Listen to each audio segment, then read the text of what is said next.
Welcome to Love, Laughter, and Limits. I'm Tom Dozier, and this lesson is The Launch, Dealing with a Squatter. This class will help you consider your options for a young adult who's not progressing toward independence and basically sponging off mom and dad.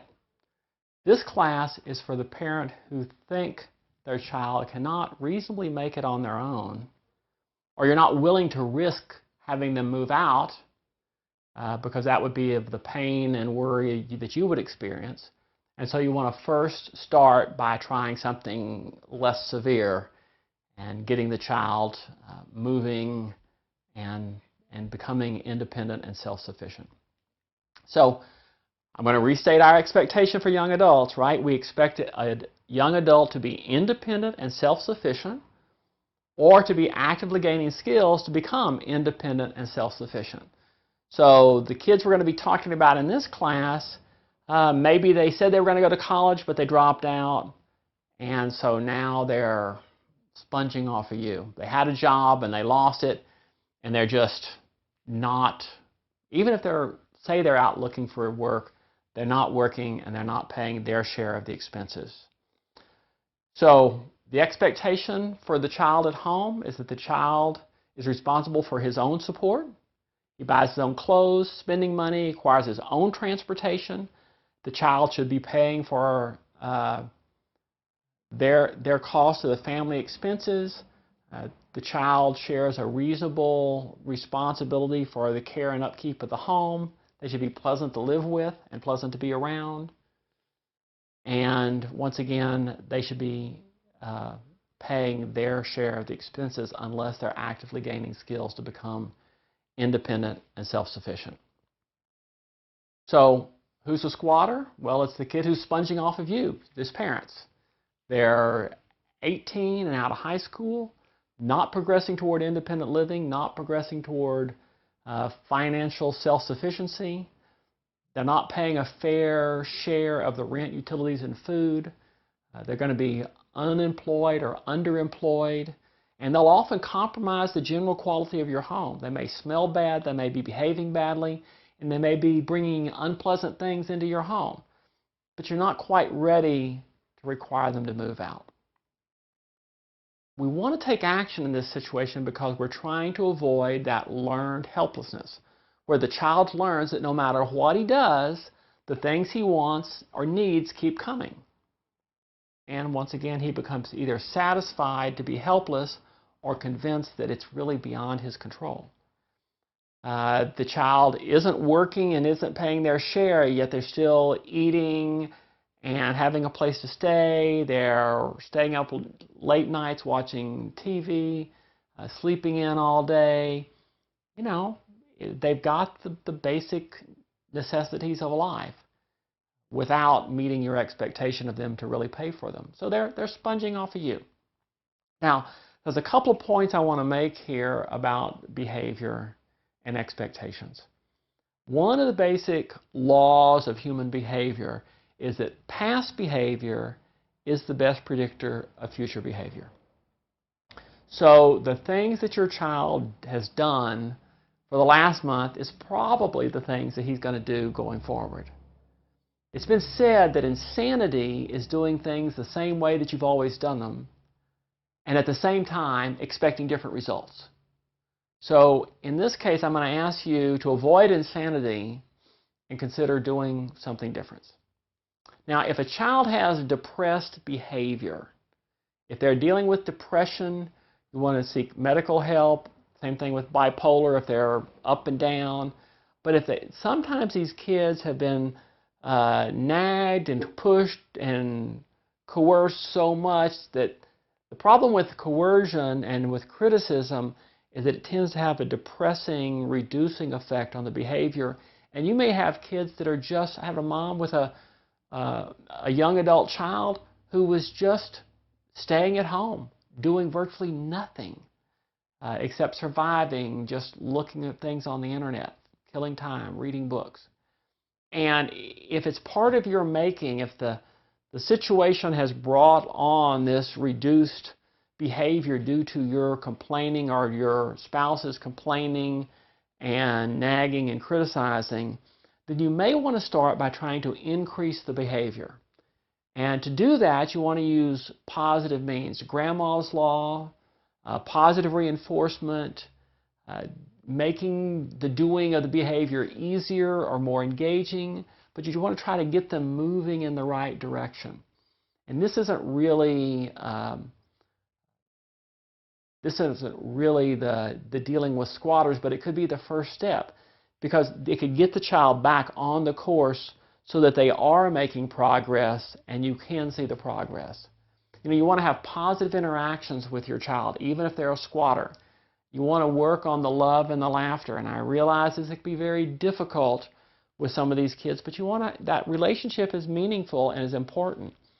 You want to realize that you cannot control your child. What you can do is control yourself, and that's really establishing limits. And in this case, limits is what you're going to do with your money and your stuff, your possessions, your television, your computer, your car, and those sort of things. So we're going to talk about one option here for dealing with squatters. Dr. Latham recommends moving them on out on their own, which is the clearing out the roost class. But these are kids that we're going to allow to stay at home while we try to help them engage and become responsible for themselves. So you want to establish the expectation that the child supports himself and pays for his expenses, and that the child is responsible for himself. And that means you want to back out of dealing with the tickets that they have, or the fact that they have or haven't looked for a job, or whatever mess that they've gotten themselves into. You can still be a resource to them, but you want to have the child be responsible. And you want to eliminate the entitlement to privileges. And the child may say, but I should get it for free, it's there, I'm a part of this family, and you got to say, no, from here on out, this is as an adult, right? This is the way you earn the privileges that come to you and the payoffs. So that the child is actually learning work and earn.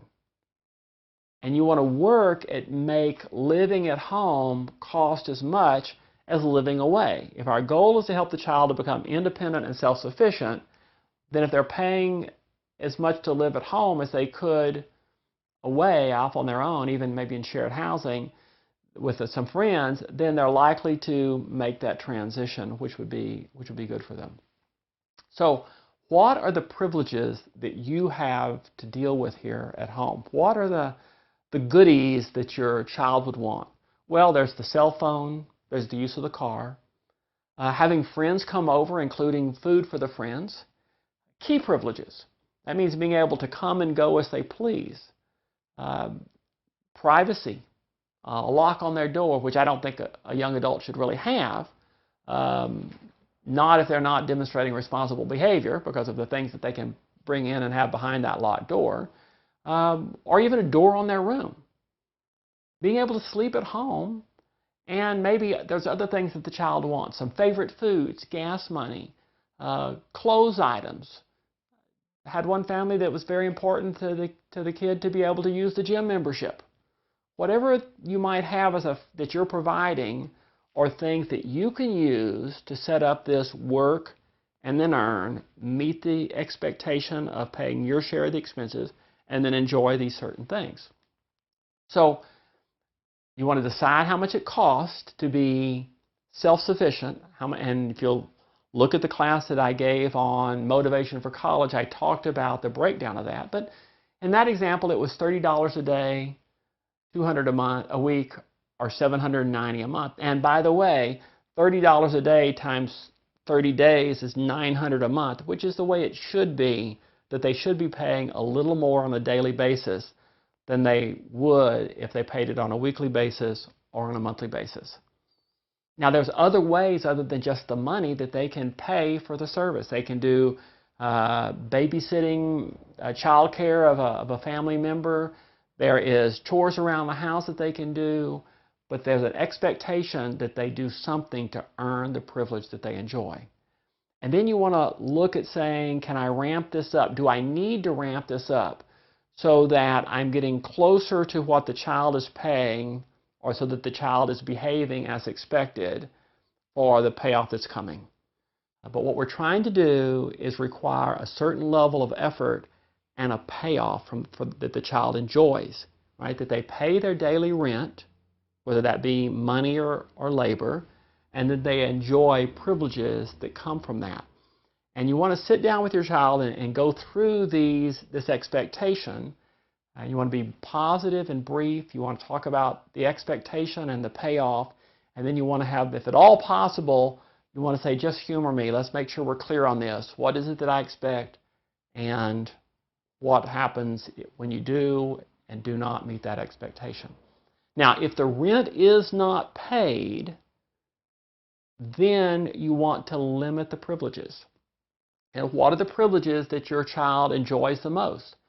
Maybe it's the phone, maybe it's texting, maybe it's the access to the internet, use of the car, the one family whose son loved the gym membership, maybe it's the door on their room. You have to decide what it is that you really expect of them and what privileges can be used in the situation.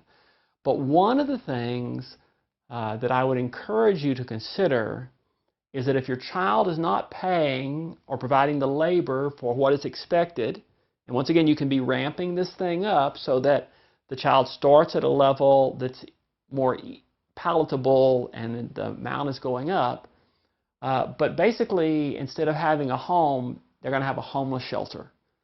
So you can call it key privileges or home versus homeless shelter. And that when you go into homeless shelter mode, what you expect your child to do, and this is when they haven't paid the rent, is you expect them to put their key in a bowl on the counter or some specific place and leave the home before mom and dad leave the home.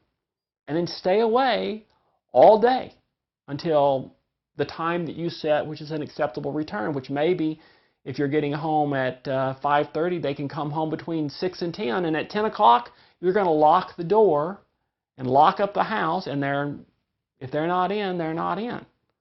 Now, so in a homeless shelter, if you violate the rules of the homeless shelter, then you can't sleep there.